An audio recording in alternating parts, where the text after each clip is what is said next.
Salutez les louveteaux. Avant toute chose, je tenais à remercier tous ceux qui se sont abonnés ces derniers moments, qui sont abonnés depuis longtemps aussi, et qui me suivent.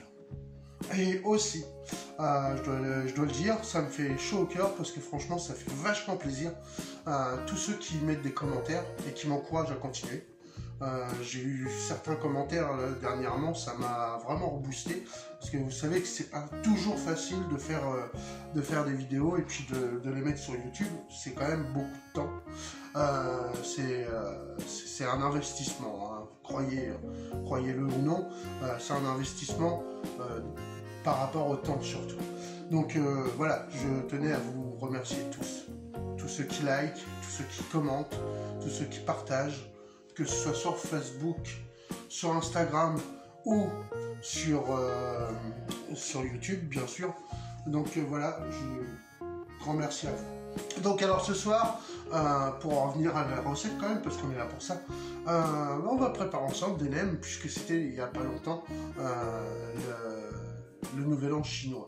Voilà, donc on va en profiter, on va faire des nems. Des nems à la crevette, voilà. Alors, dans ce genre de repas, il faut savoir que c'est pas très long à faire. C'est pas super long à faire, mais par contre c'est beaucoup de préparation au préalable. Donc moi j'ai tout préparé, comme ça voilà, je suis tranquille. Donc la première chose à faire, c'est vos haricots mongo plus de soja, vous les égouttez super bien. Voilà. Ensuite les bambous, je mets des pousses de bambou, c'est pareil. Les crevettes, surtout prenez-les crues, parce qu'ils vont subir 2 cuissons hein, quand même. Donc il vaut mieux partir sur de la crevette crue. Vous les parez et après vous les détaillez en petites... voilà. Moi je laisse quand même des beaux morceaux, parce que j'aime bien qu'il y ait du croquant, qu'on sente la crevette. Ensuite, vos vermicelles. Moi j'ai pris là, ce sont des vermicelles de soja. Vous pouvez prendre des vermicelles de riz, c'est très bien. Vous lisez sur le paquet, sur le sachet que vous avez, parce que toutes les préparations ne se ressemblent pas, voilà. Donc moi il fallait que je les trempe 5 minutes dans l'eau, après que je les rince, machin, patati patata, je les fais, ça y est, c'est là. Et aussi, pour pas avoir des vermicelles, voilà, pour que ça se mélange bien, je les ai aussi coupés en longueur. J'ai détaillé aussi ma coriandre. Moi je mets de la coriandre, mais si vous avez... Oh, ça fait joli ça fait des effets de lumière là, je suis en train de m'amuser, mais j'ai pas le temps. Allez, parce qu'après on va me dire que tes vidéos sont trop longues, non, on regarde pas, enfin bon bref, je m'amuse en même temps, et il fait des effets de lumière le gars. Donc, en ce qui concerne les herbes, normalement, prenez plutôt de la citronnelle ou de la ciboule, ou de l'oignon cébette. Moi, j'avais pas de tout ça, hein. Ça pousse pas en ce moment. J'ai eu la chance d'avoir un peu de coriandre. Hop, j'ai fait de la coriandre. Voilà, tout ça c'est prêt. Ah oui, non, le principal. Voilà, nos légumes. Nos légumes en fine, très fine julienne. Alors, pour vraiment que ce soit très fin. Bon bah c'est parti, je vous emmène en cuisson. Hein. Allez vous faire cuire un œuf. Non, c'est pas le moment. Donc, dans un wok, c'est pas grave, si vous n'avez pas de wok, vous prenez une grosse sauteuse, ça fera l'affaire. J'ai déposé de l'huile neutre. Alors, j'ai déposé de l'huile neutre, je vous explique pourquoi. Parce que normalement, il aurait été préférable que ce soit de l'huile de sésame. Ça donne un petit coup de peps. Sauf que j'en ai pas. Donc, j'ai mis de l'huile neutre, genre l'huile de tournesol, l'huile d'arachide, enfin bref. Dedans, je la fais chauffer. Vraiment beaucoup. Et pour remplacer l'huile de sésame, voilà, du sésame, tout simplement. Donc, la première chose, c'est de vraiment faire chauffer votre wok très fort. C'est très important. Voilà, vous voyez, mon huile est bien chaude. La première chose à faire, c'est d'y déposer. Alors, on va le faire un petit peu tailler. Voilà, une petite cuillère d'harissa. Ensuite, j'y dépose tous mes légumes. Pareil, alors j'ai pas voulu mettre de champignons, j'avais pas de champignons noirs. J'avais des shiitake, mais voilà. J'aurais préféré avoir des champignons noirs, donc j'en avais pas, j'en ai pas mis. tout simplement. Par contre, si vous en avez, vous pouvez en mettre. Génial, ça passera très bien. On y va, on chauffe les légumes.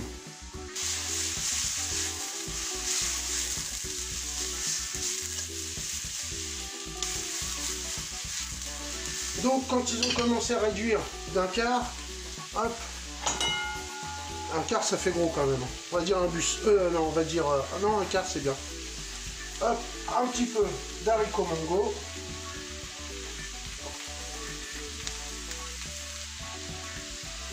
L'épouse de bambou. Pas l'épouse de bambou, hein, parce que je la connais pas. Malgré que ce soit la Saint-Valentin ce soir, je souhaite à l'épouse de bambou une belle fête. Allez, on remue tout, on laisse à feu très chaud.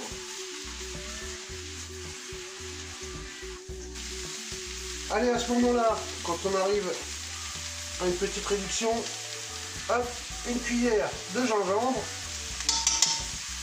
Je vous rappelle quand même que c'est son...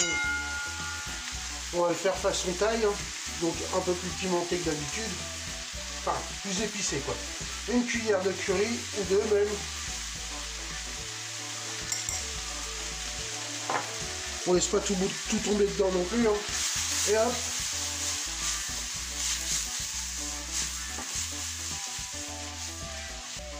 À ce moment-là, on peut y plonger nos vermicelles. Un vermicelle, des vermisseaux, donc nos vermisseaux.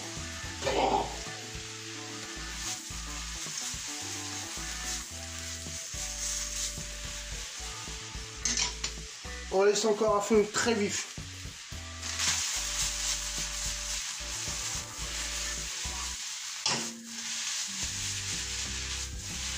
Voilà, quand ça commence à compoter comme ça, hop, un peu de graines de sésame.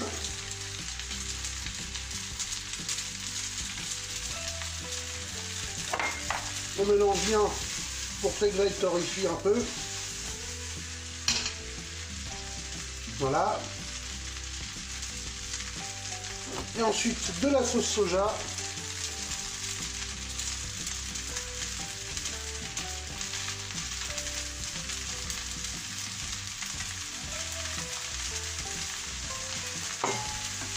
Un trait de citron. Un beau trait. Hein. Et du lait de coco.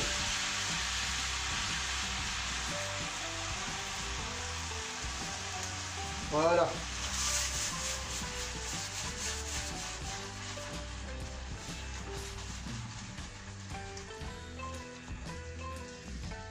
Alors, c'est pour ça que je ne vais pas saler jusqu'à l'heure. C'est parce que nos crevettes sont déjà salées et la sauce soja est une sauce soja salée. Donc c'est pour ça que je ne sale pas. Alors, une fois que ça a bien compoté, hein, que ça fait cette petite tambouille là, on va dire, hop, on la dépose dans un saladier. On remet le wok à chauffer. Et là, on n'hésite pas, on dépose un peu de soja encore. Un peu de citron. Et là, on vient y déposer les crevettes. Alors, pourquoi j'ai mis les crevettes à part? Je vais vous expliquer, tout simplement. Pour surveiller la cuisson des crevettes, parce que je les veux mi-cuits comme elles vont repasser en cuisson après. Comme ça, je peux plus me focaliser sur la cuisson. Et avoir une cuisson juste. Et en même temps, pour bien pouvoir répartir dans mes nems mes crevettes. C'est toujours, voilà, moi je fais toujours comme ça. Un petit peu de graines de sésame pour donner du goût aux crevettes.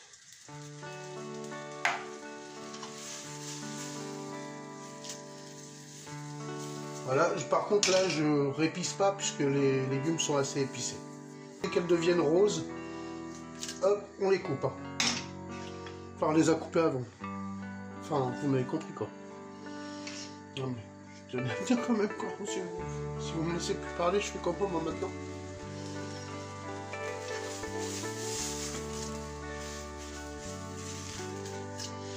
Donc voilà, quand elles ont changé de couleur, même si elles sont un tout petit peu translucides au cœur, c'est pas grave, on les coupe. Hop, et surtout on ne les laisse pas dans la casserole parce que sinon ils vont tirer. Ce qui s'appelle tirer, c'est qu'en fait elles vont continuer à cuire. Hop, voilà, tout simplement. Et maintenant on part au montage. Bien sûr, juste avant quand même, on va attendre que ça refroidisse un peu parce que sinon on va se... Encore une fois, je crois que mes doigts ils vont pas apprécier. Bon allez, on se reprend une fois que ça a refroidi. On va laisser refroidir pendant une petite demi-heure quand même. Alors c'est parti pour le montage. Là il est vraiment question de vous organiser. Donc moi j'ai mis mes légumes ici, mes crevettes, mes herbes, c'est-à-dire mon coriandre, mes galettes de riz, n'est-ce pas? Mon eau tiède pour les galettes de riz. Et là, de ce sens-là, en fait je vais tourner comme ça. Et là, un plat pour réceptionner les nems quand elles sont faites. Allez, c'est parti. Alors, la première chose à faire, c'est de tremper une feuille de riz. Hop.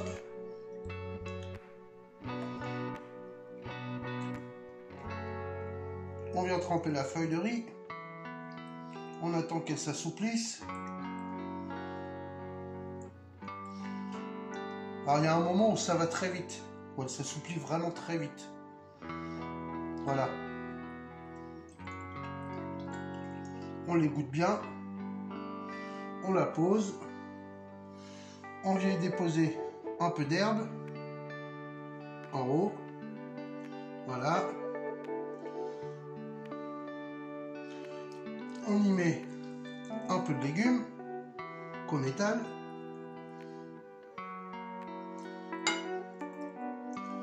Voilà. Quelques crevettes, quelques morceaux de crevettes.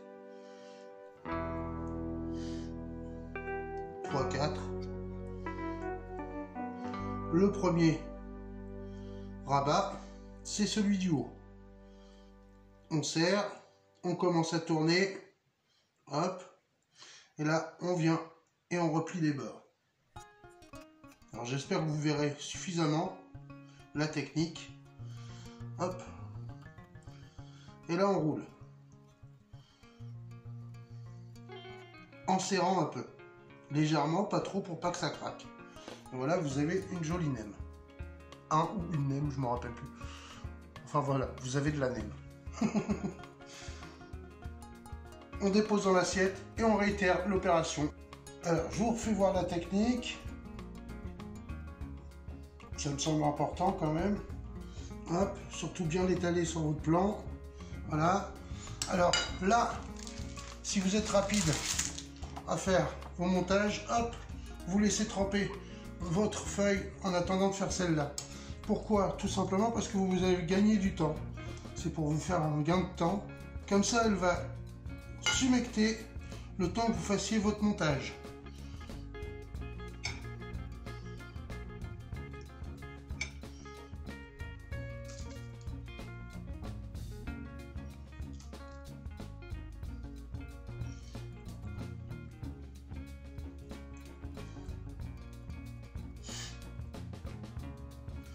Voilà, alors c'est en forgeant qu'on devient forgeron, ne l'oubliez pas. Donc les premières forcément vont être moins belles que les dernières, puisque voilà, vous aurez compris la technique. Vous avez vu, du coup j'enchaîne, j'attends pas. Je peux prendre ma feuille. Hop. Par contre faites ça seulement si vous êtes hardi. C'est-à-dire pas Françoise, hein, on s'en fout. Françoise, enfin non, on s'en fout pas. Faites ça que si vous êtes hardi, c'est-à-dire si vous avez facilité à faire vos roulages. Sinon, attendez, parce qu'après elles vont trop ramollir et vous allez voir que ça va être impossible à travailler. Vous allez galérer. Allez, c'est parti pour la cuisson. Donc hop, on dépose de l'huile, toujours neutre, ou de l'huile de sésame dans une poêle. Voilà, on laisse bien chauffer et après on va pouvoir mettre nos nems. Allez, c'est parti. Mon huile est chaude. Je dépose mes nems. Un ustensile intéressant en cuisine, c'est la pince. Franchement, vous allez voir, ça vous dépatouille bien. Il faut toujours avoir une pince en cuisine. Donc une pince en inox, une pince en plastique ou en caoutchouc, tout ce que vous voulez, mais une pince, quoi. Voilà.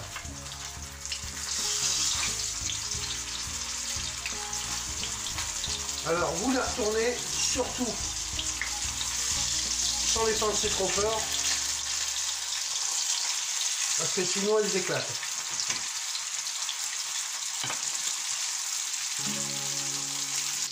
Alors voilà, vous avez vu, je viens de les retourner. Et vraiment, attendez que ce soit bien coloré avant de retourner sur toutes les faces. Petite chose aussi, c'est que vous pouvez faire, c'est-à-dire les pré-frire comme ça, et c'est-à-dire avant de manger, pour que tout le monde puisse manger ensemble, et que tout le monde puisse manger chaud. Vous les mettez dans un plat qui va au four ou sur votre lèche-frite, n'importe, et vous les mettez à 110 degrés à réchauffer un peu pendant une quinzaine de minutes dans votre four, et vous allez voir, elles vont sortir impeccables aussi. Par contre, passez toujours par la cuisson à la poêle avant pour qu'elles s'imbibe bien d'huile et qu'elles puissent se colorer un peu, parce que sinon au four elles ne se coloreront jamais. Et bien les amis, voilà comment j'ai dressé mon plat, ça vous donnera une petite idée. À savoir, j'ai fait une petite sauce pour l'accompagner où dedans j'ai mis de la sauce Gnocchi, un peu de citron et de la sauce soja salée. Voilà. Bon, je pense que c'est une belle assiette, je pense qu'on va se régaler. Eh bien les louveteaux, il est temps pour moi de vous dire au revoir. Je vous remercie d'avoir suivi cette recette et n'oubliez pas de liker, de vous abonner et de commenter si vous en avez envie. Voilà, voilà. Et surtout, les louveteaux, prenez soin de vous. Allez, bisous.